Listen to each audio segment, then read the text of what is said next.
2b2t Australia is a very well-known Minecraft Anarchy server. It's been featured by so many big Minecraft Anarchy YouTubers like Fitmc, Fast Vincent, Fax Machine, and so on. It's of course, as stated in the name, the Australian equivalent of 2b2t. The server is about 2 years old, but still holds a massive amount of lore and has had over 44,000 individual players join the server. Recently though, 2b2t Australia went through a series of insane events that almost got the server to shut down completely. From a catastrophic backdoor incident which left almost every base on the server griefed, to the emergence of an interim admin whose abuse of power nearly tore the server apart. This is the story of 2b2t Australia and how it almost ceased to exist.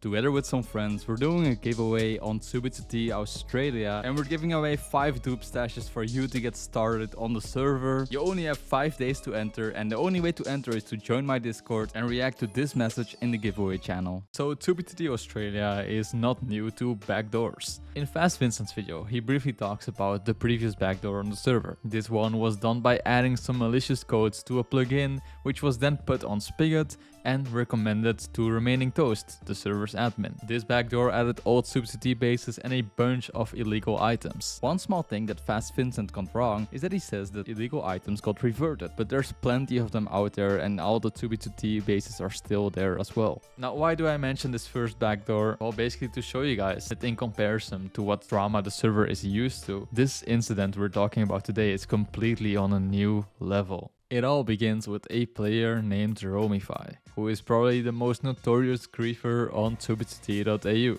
Romify's notoriety stemmed from his fondness for infiltrating and dismantling groups. His destructive activities had already affected countless locations well before the mass griefs. He has done damage to the server like no other in the history of 2b2t Australia. The first mass grief event he orchestrated involved the most influential group on the server, Dynasty. Rome utilized multiple coordinate exploits to leverage power over the group. Then, through social engineering, Romify managed to acquire the coordinates of approximately 25 bases and stashes, during a period when the server was particularly vulnerable. At the time, this had already left a brutal impact on the server. Now, even though this happened a year ago and the server had time to recover since then, it gets way worse than that. Rome's whole life on 2b2t.au is griefing and causing destruction, yet somehow he managed to socially engineer the server's admin Remaining Toast successfully, allowing him to backdoor the server. The crazy thing is that this went unnoticed for a while, until Romify had completed all of his goals as a server operator. What these goals were are still mostly unknown. The only thing we know for certain is that one of his objectives was to grief all active bases on 2b2t.au. As if that on itself is not insane enough. But apparently it goes way deeper than that. But to gain further insights on what he actually did as a server operator, we'll have to wait for Romify to post his own video about it. So, the mass grief event caused by Romify and his backdoor that almost completely ended 2b2t Australia. This all happened in a period of 72 hours. Rome and his group, the Laughing Coffin, griefed over 55 bases and stashes in that time period. Now, until this moment of this insane big grief, Romify still had operator status on the server. Only when the griefing started was when Toast noticed like, oh wait, what the fuck? And then he took away Romify's powers, but it was too late.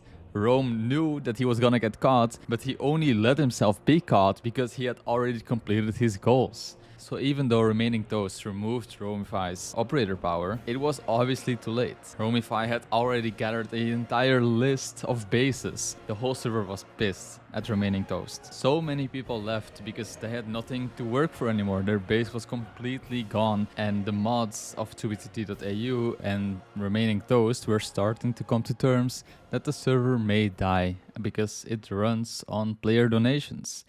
And just 1 week before the server seemed destined to close its doors, a glimmer of hope emerged. Remaining Toast, the server's administrator, announced the arrival of Jupiter to the administration team. Jupiter's mission was clear: to pay for the server bill and fix the server once and for all. The news of Jupiter's involvement spread like wildfire, rekindling the spirits of the player community. The server witnessed a resurgence of players and excitement filled the air.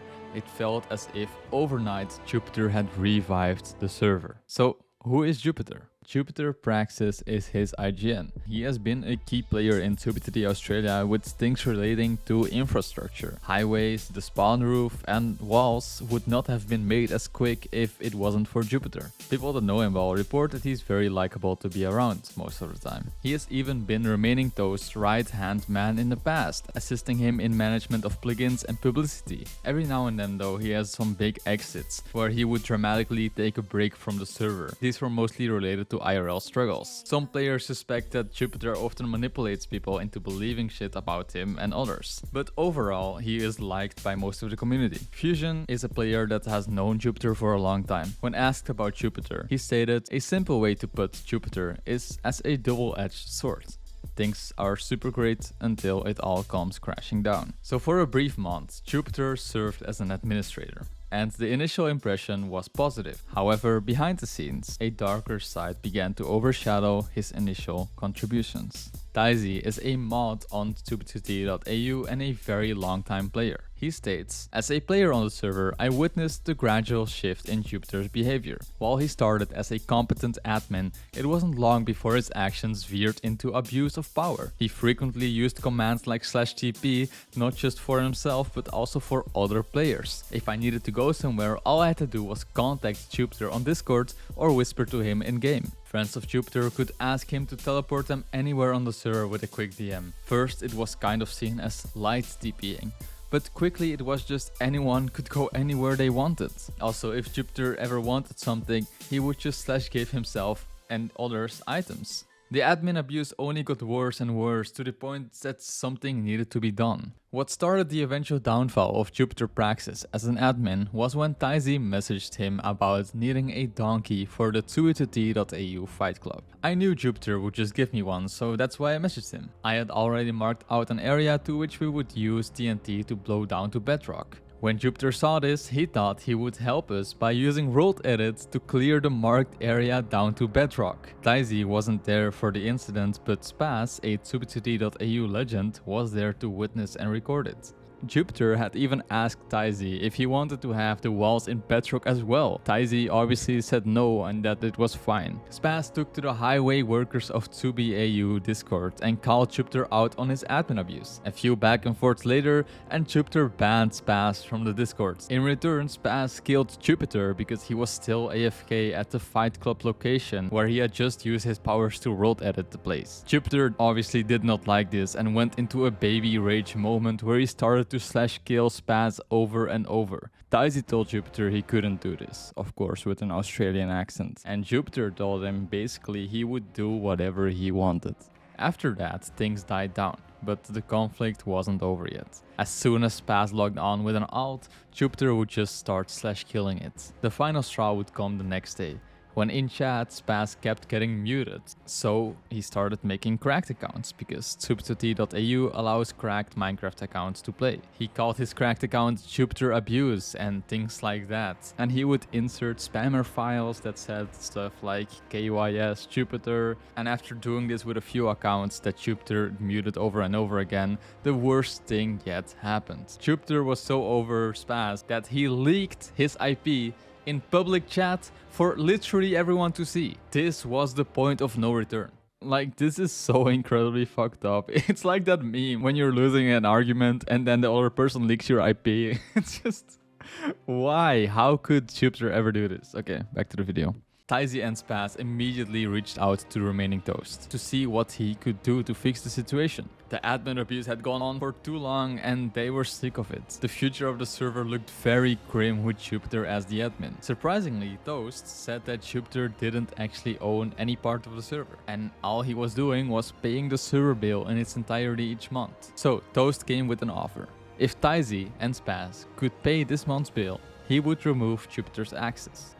And just like that, a months-long nightmare was over. The once promising reign of Jupiter as an admin came to an abrupt halt on June the 2nd. Taisy and Spaz would from now on split the monthly bill and bring the server back to where it needs to be. without Jupiter. Truth is, Jupiter was a good admin until he wasn't. He was far too involved in the community as an admin and would often get himself involved in server drama, which allowed him to grow bias towards certain players and create judgments toward others. It was a recipe for disaster that eventually came to a close when Taisi and Spaz stepped in. Now Tsubi AU is safe to play on. Toast has no intentions to ever be a hands-on admin and only steps in when he is needed. So after everything went down, Jupiter never once apologized. He only doubled down and didn't really see a problem with what he was doing, especially the leaking of a player's IP. He even lied to some of his inner circle friends on the server, saying the IP he posted wasn't real.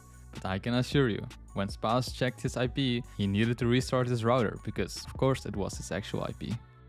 I just want to thank everyone that helped me with this video, like huge shout out. Links to all the people are in the description. I really recommend some of these channels with like amazing subcity.au content. And also thank you to Prue, she makes my thumbnails. You can look her up on Instagram and commission her if you want. She's insane. I'll see you guys in the next video.